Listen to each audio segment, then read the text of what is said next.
I'm Melanie Lazenby, and this is Foundations, your exclusive tour through some of America's most historic neighborhoods and buildings. From what they once were to what they are today.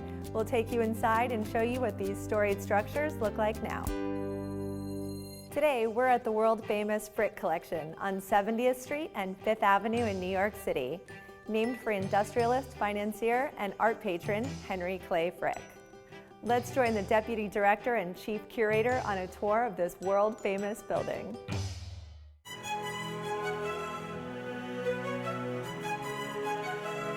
We're now joined by Colin Bailey, who's going to give us a tour of this beautiful house and tell us a little bit more about the Frick collection.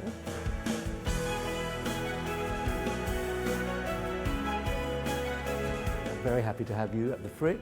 It's one of the most beautiful houses in the city. It's a Gilded Age mansion, but it is also, of course, one of the greatest museums in the country. And when Frick and his family lived here, they always had an idea that one day the doors would be open wide, open to the public of New York and open to publics well beyond New York. Did he have the art before he moved in here, or he sort of built the collection as he was living here? It really goes together. He starts building collections of old master paintings around 1900, so a decade before he moves in.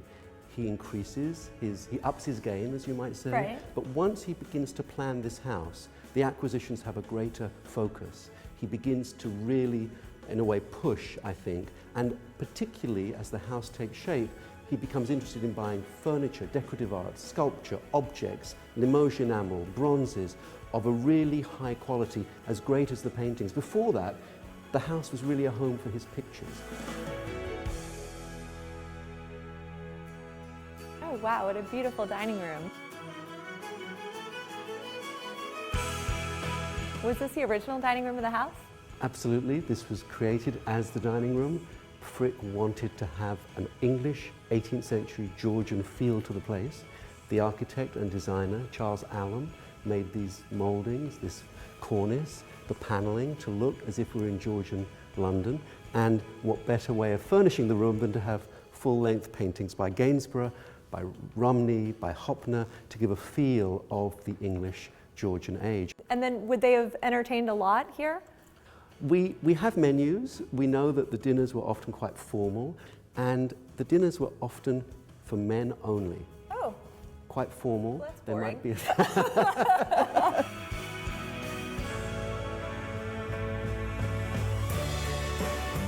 This is gorgeous. Well, this is like the most beautiful 18th century French room anyway. It's Fragonard's great masterpiece, The Progress of Love. Frick was so excited about being able to acquire all of these pictures that he closed the room for a year and had all of the furnishings, the mouldings, the mirrors, all of this was fabricated in Paris by workers during the beginnings of the First World War, and Frick could not understand why they might be late in delivering, or why the architects and designers... Something going on there in was. Europe at the time. At one point he said in a telegram, "War excuse absurd." Wow, this room is huge. Would this have been a ballroom? Well, in fact, it was not. It was always intended as a picture gallery. Frick loved art more than, I guess, socializing and dancing, because this was always for him, this was his favorite room. And we have Rembrandts, Vermeers, Turners, Veroneses, not exactly as he hung them, but in a way that reminds us of these great European galleries from the 17th century on. So he would have just come in here by himself and sat down, or? Absolutely, he would have come in, sat down. He could have, if he wanted to, call for his valet or for his housekeeper to bring something up if he needed them, because we have these little buttons reminiscent of Downton Abbey at the Frick, and those would have been a discreet way of bringing up household staff if he needed to. Will they still come? No. No.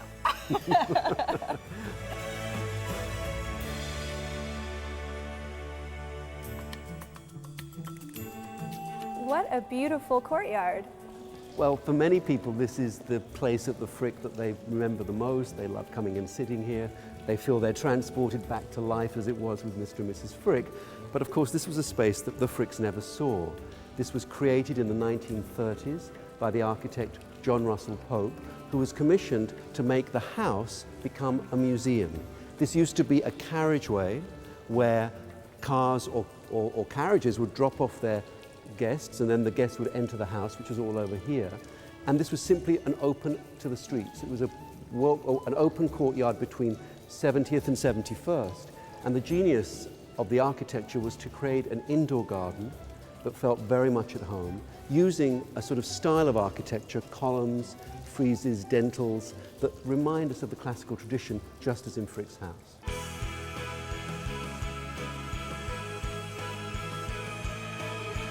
Thank you so much, Colin, for this wonderful tour of the Frik collection. You're very welcome, and come back and visit us. There's always a lot to see here. And here's a sneak peek of what's coming up next on Foundations. The Brady House is a 184-year-old historic home that was built in 1827. This historic home was built for Edward Dean Adams, great-grandson to John Quincy Adams. This house was built in 1876 by Captain Samuel Pell, who brought the oyster trade to City Island.